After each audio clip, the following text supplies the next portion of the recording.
is a balloon, but no ordinary one, I might add. Then we have this one.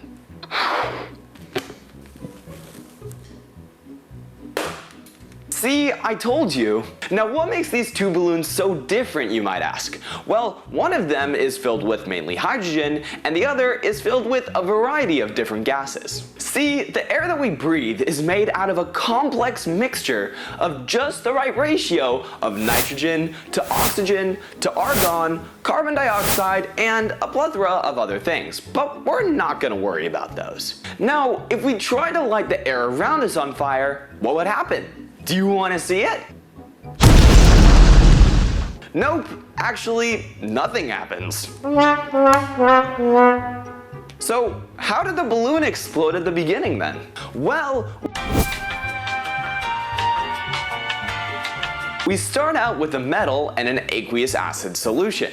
And through a signal replacement reaction, they do a little switcheroo with their respective anions and cations. The metal really wants to get rid of its 2 electrons, so it gives its electrons to the hydrogens in the aqueous acid solution, to then become hydrogen gas and another aqueous acid solution.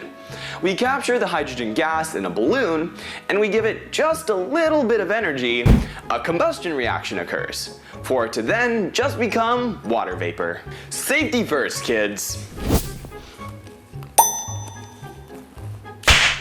Alright, so first we have our test tube. Now you may notice that this is not inside of a test tube holder, and that is because I don't have one. So we're going to be using this Erlenmeyer flask instead.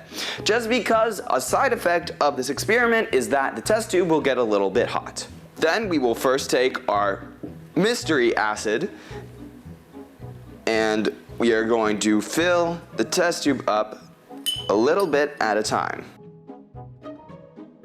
Now this is not yet hot, so I'm still okay to touch the top of the test tube. Next, we are moving on to our secret metal that I cannot tell you. Next, we're going to be using a balloon.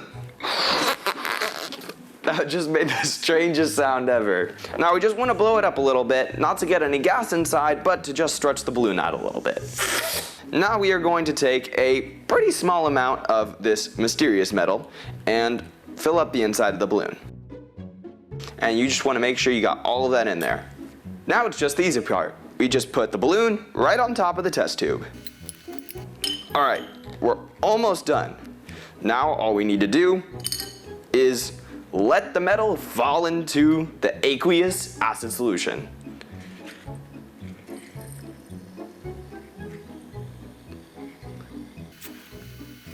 Now you can see that a side effect of this reaction is a lot of little bubbles forming right here. Now, can you guess what these little bubbles are? The bubbles are hydrogen. And the hydrogen is coming up and it's filling up the balloon.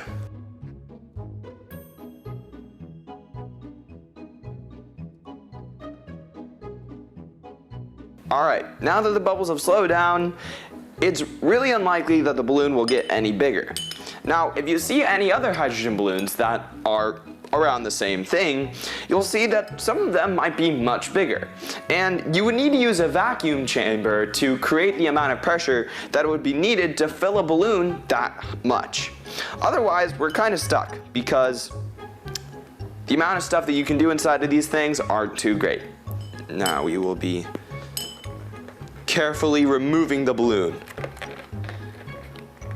gripping it tight.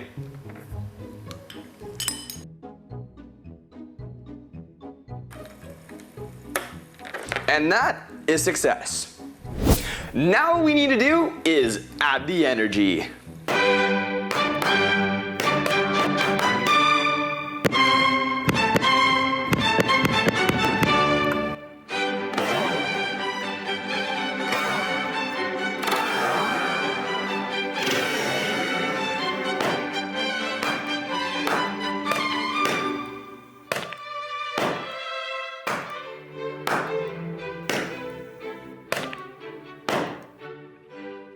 Make sure to like and subscribe, and thank you for watching.